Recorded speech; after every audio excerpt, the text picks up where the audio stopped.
बहुत बड़ी तपस्या करने के बाद यह मानव तन मिलता है और इस तन को पाने के बाद यहाँ आने के बाद मनुष्य भूल जाते हैं। सभी माताओं से पूछा जाए, जब बच्चे का जन्म होता है उस समय लाड़ और पूरन से बंधा हुआ था।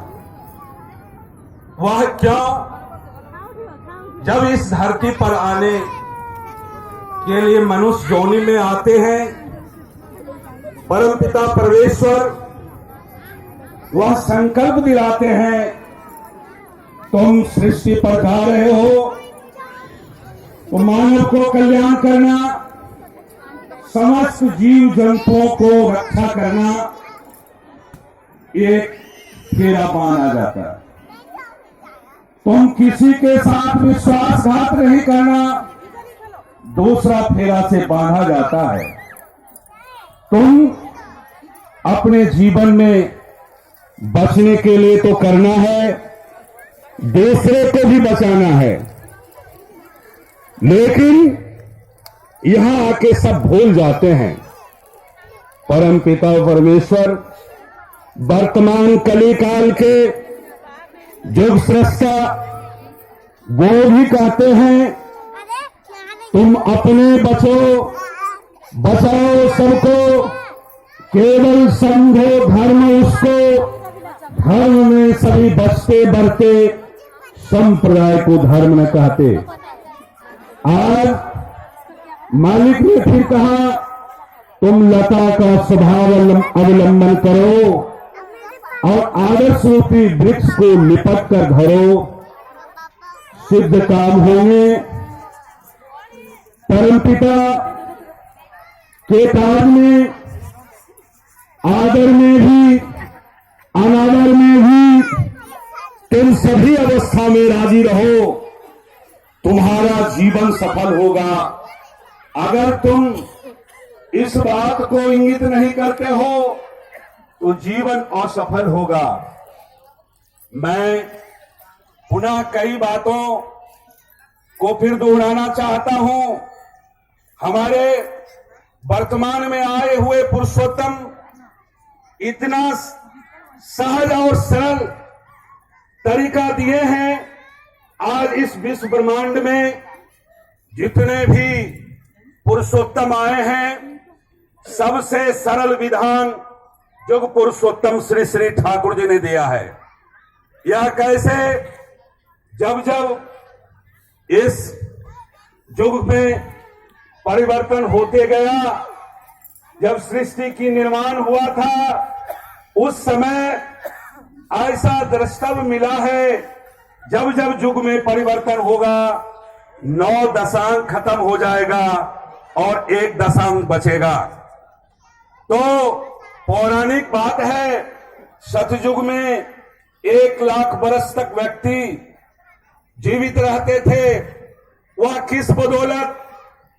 ध्यान के बदौलत। वह ध्यान करने के लिए जब बैठते थे तो कोमा में चले जाते थे, बरसों बरस वह कोमा में रहते थे। फिर जब आंख खुलती थी तब उन्हें भूख प्यास का एहसास होता था और कंदमूल खा के फिर साधना में बैठ जाते थे। फिर जब त्रेता का आगमन हुआ तो 9,90,000 वर्ष खत्म और 10,000 वर्ष बचा। फिर अत्याचार, पापाचार, व्यभिचार का बोलबाला हुआ। फिर पुरुषोत्तम कृष्ण रूप में आए और 1000 वर्षों का सूत्र दिए। अभी वर्तमान समय में कलिकाल के मालिक ने सहज सरल रूप में जजन जाजन इष्टवृत्ति करले से काटे महाभृति। आज महाभृति को लोग अकाल मृत्यु समझते हैं, लेकिन ऐसी बात नहीं है। यहां बहुत तरह का डेंजर खतरनाक अवरोधक को बचाने के लिए वह इष्टवृत्ति है। दीक्षा लेने के बाद नाम तो करते हैं हम लोग, लेकिन जो सही कवच कुंडल है इष्टवृत्ति छोड़ देते हैं। इष्टवृत्ति नहीं छोड़ना चाहिए, इष्टवृत्ति करते रहना चाहिए। और अपने षड्रिपु काम, क्रोध, लोभ, मोह, मद, मात्सर्य, ये जो 6 डाकू हैं कुमनोवृत्तियां, इस पर नियंत्रण करने के लिए आपने जो ठाकुर जी ने सरल विधान दिया, सहज रूप में शवासन सुखासन में बैठ करके जो हम अपने इष्ट का नाम ध्यान के रूप में जो करते हैं वह करते रहना है। तभी तो आपका वह षड्रिपु पर नियंत्रण होगा। एक उदाहरण के रूप में, जिस प्रकार एक घोड़े पर आप देखते हैं सवार प्लेमान चढ़ जाते हैं, अगर घोड़े को बिना लगाम लगाए हुए अगर उस पर चढ़ के एक चाबुक अगर मारते हैं तो घोड़ा 9-2-11 हो जाते हैं और 50 फीट के गड्ढे हैं, उस गड्ढे में छलांग लगा देते हैं।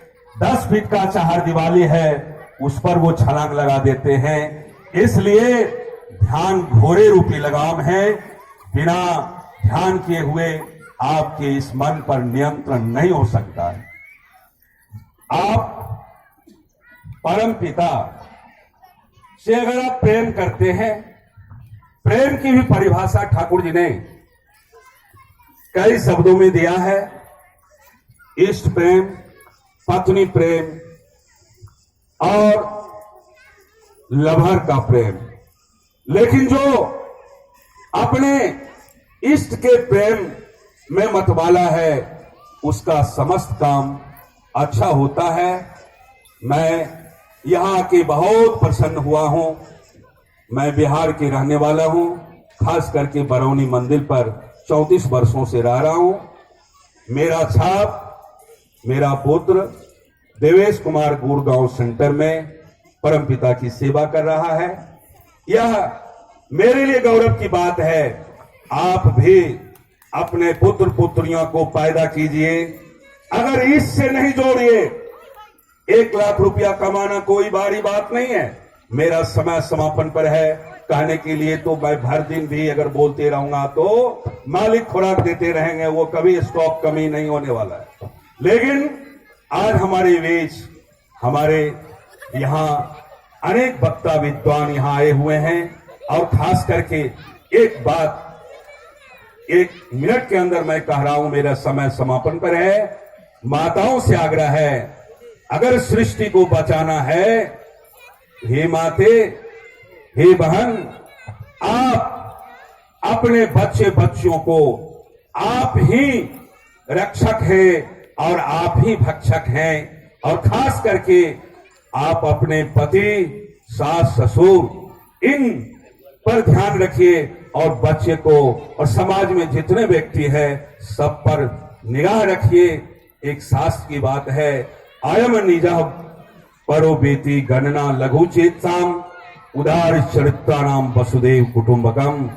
सभी अपने हैं, पराये कभी मत समझिए। मैं इन्हीं चंद शब्दों के साथ अपने वाणी को विराम दे रहा हूं। जय गुरु।